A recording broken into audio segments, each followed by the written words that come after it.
whispered, "A dead person." Yain Kane's heart jumped when she heard her son's words. "Saidu, what do you mean a dead person is calling you?" she asked, holding his hand. The boy looked around, his eyes filled with fear. He lowered his voice and said, "When I close my eyes, I see an old man. His face is dark like smoke, and his eyes are white like the moon.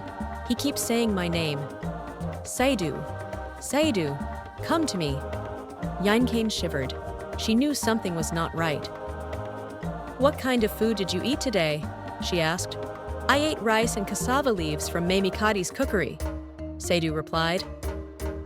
Yain Kane's heart beat faster. Everyone loved Mamie Kadi's food, but she had always felt something strange about it. Why was it that no one else could cook like her? Why did people always say they felt different after eating her food? She held Saidu close and whispered, "Don't eat from Mamie Kadi again."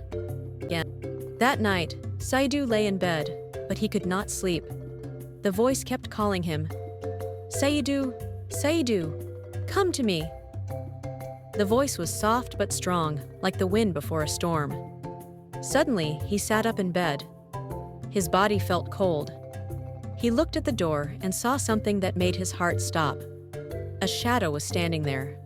It was tall and thin, with long fingers that moved like snakes. Its eyes glowed in the darkness. Saidu wanted to scream, but no sound came out of his mouth. The shadow stepped closer and whispered, "You have eaten the food of the dead. Now you must come with us."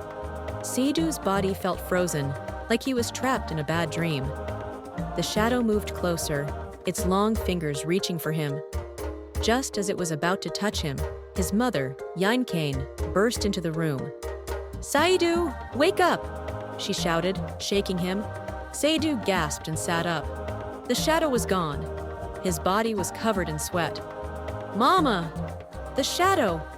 It wanted to take me!" he cried. Yain Kane hugged her son tightly. "This is not normal," she said. "We must go and see the town's oldest woman, Granny Hawa. She will know what to do." The next morning, they went to Granny Hawa's house. The old woman listened carefully as Saidu told her about the voice in the shadow. She closed her eyes and nodded. "I have heard of this before," she said. "Mamie Kadi is using dark magic in her food. She is feeding people with the water of the dead, making them connected to the spirits.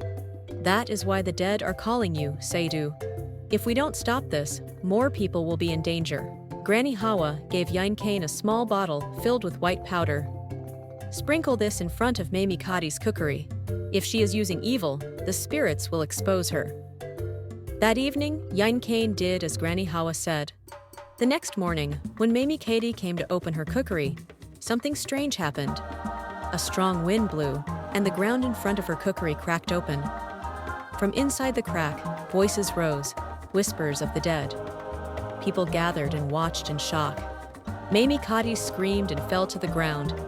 Her body shook, and black water dripped from her hands. The people gasped. "She has been feeding us the water of the dead," they cried. The town chief, Pa Kelfala, ordered Mamie Kadi to leave the town forever.